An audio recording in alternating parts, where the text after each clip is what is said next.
FEMA.gov, this is Federal Emergency Management Agency in the United States. As soon as a natural disaster occurs, you'll see all these guys with this jacket FEMA in the back. They're the first ones to come in. Now, but this website is a little hard to navigate, I found. The other website, 72hours.org. This one is a website for San Francisco, and you know San Francisco is living in this very precarious area, okay, where they are right in the fault line. Massive earthquakes can happen anytime, so they make sure their citizens are prepared. And in this website, it's very easy to navigate. Whatever information you need for whatever kind of natural disasters that may be in your area, you just click there and it comes up. Okay, scientificpsychic.com has this timeline, and this timeline starts from the time Earth was just a cluster of gas all the way to today. What research has found about how Earth started and how it got today, all the different periods. If you need to do research on this is a wonderful resource. All the pictures of the planets and all that came from JPL, Jet Propulsion Laboratory in NASA. So they have these pictures taken by satellites, some of the most amazing pictures of outer space, not just our solar system but beyond. Okay, so another wonderful website. All of these websites will be posted in 2 of my blogs.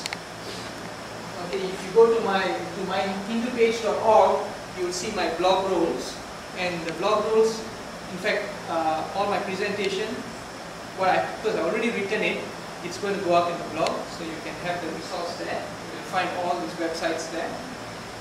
And if you want to search on these websites, you can also use hindusearchengine.com.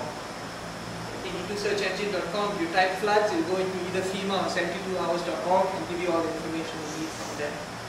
Okay, and then there's also a book on survival secrets for surviving terrorist attacks, natural disasters and pandemics. And that is, you can also find in my Pondering blog. Okay, that is also available. You can buy that book if you wish. Okay, if you want something. It's an e-book. Any questions? Yes.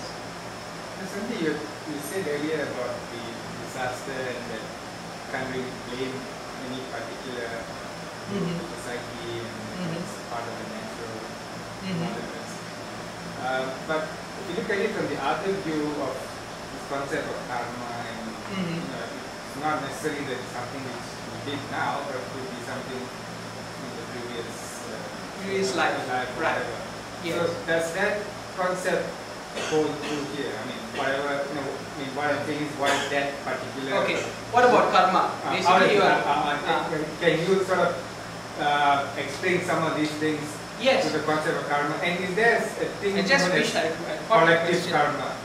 Individual karma and sort of a collective karma. Okay, yes, that's a very good question. Yes, there is such a thing as collective karma. And now, we all believe in karma. And for those who believe in karma, when we look at these natural disasters that happen in a place, yes, the reason it happened is their karma. You know, there is something in their life, their past life, that brought them together to go through something like this. Now, my guru used to say this is also true of people who go through vehicle accidents, you know, plane crashes and all that. People come together because there is a collective karma. Okay. Now, we all have this kind of karma. That's the thing. Now, we cannot point that as the reason why this happened in that place, because we don't know what that karma is. Yes, it is karma, but it's something that can happen to anyone at the same time. You know, in the right situation and all that, we come together, yes. So we cannot be complacent because of that. We can't say, oh, it's their karma, that's why they are facing it, we don't have that karma. Now, we all live on earth, we all have some kind of karma, and you can just as well assure yourself that you live on earth, at one point you have to pay the debt, the debt of having to live in this sanctuary of life.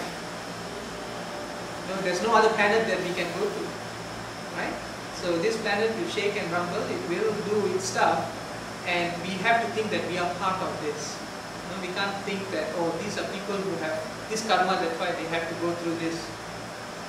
Who's to say what karmas we have, right? So So it is true, there is a background justification, yes, it's karma, but I think carrying that justification does not exempt us from also going through something like this. I think it's more of a responsibility that we have to take while living on earth.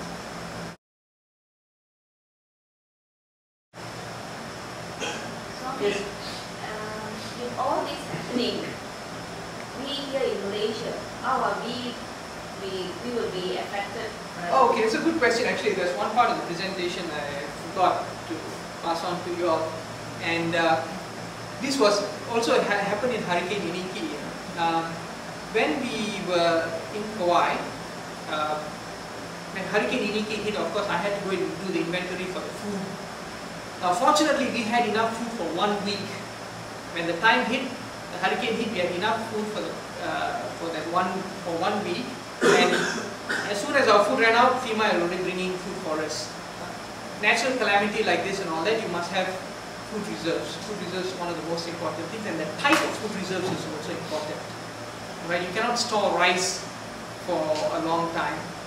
Certain things are better for food reserves than the other things. Now, after Iniki, we also had a box. You know, when we were doing our inventory, we had a few boxes that said hurricane supplies. Okay, so okay, no problem. We opened our hurricane supplies box. Unfortunately, the food there was 10 years old, more than expired. You know, we forgot about it. We just put it in the side there. Never thought of it. So after Iniki, what we did was, we made sure, they usually say you must have at least 2 weeks of food reserves with you. Okay, and the type of food reserves, one of the best type of food reserves to have with you are canned fruits. Because canned fruits you don't have to cook.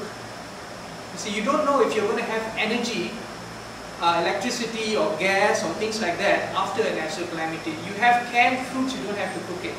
Even canned vegetables that you can eat raw. So this should be your main supply. And then you must have a certain amount of grains. Okay, if they are not pre-cooked, or nuts. Nuts are good.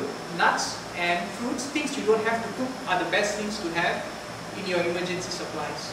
Apart from batteries, candles or whatever not. So if you go to this other website, they'll give you a list. Okay, so you don't want to buy like 2 weeks worth of rice and keep it. Okay, you may not be able to use it. Or 2 weeks worth of dal. Okay, you can use 2 weeks worth of water for sure. 2 weeks worth of canned fruits for sure. Make sure you have a can opener in that supply. Okay. Yes, Nibiru, I've heard of it, and people are kind of saying, oh, this is what's going to happen in 2012. Okay, if we believe that, then you might as well stop living now. Obviously, we don't believe it. Okay, our life cannot depend on something like that. To find the trajectory of something coming and hitting something directly in space, because space is such a huge area. Right? So, if this is going to happen for sure, alright, the scientists will already know that by now. The reason it's still a speculation is, first of all, people don't know what it is. Okay, exactly. And the second thing is, they don't know how it's moving. Obviously, we have to live with the knowledge that this is probably not true. And that's how I go about it. And my gut feeling is, this being on Earth, something like this, if it was going to happen, we all have a sense of, there'll be a sense in us, a fear that it will be in the planet. We're talking about all the devas coming and also preparing us for something like this. Okay? Alright? So I don't think it's relevant. I think it's something we can disregard. It's more relevant to think about climate change.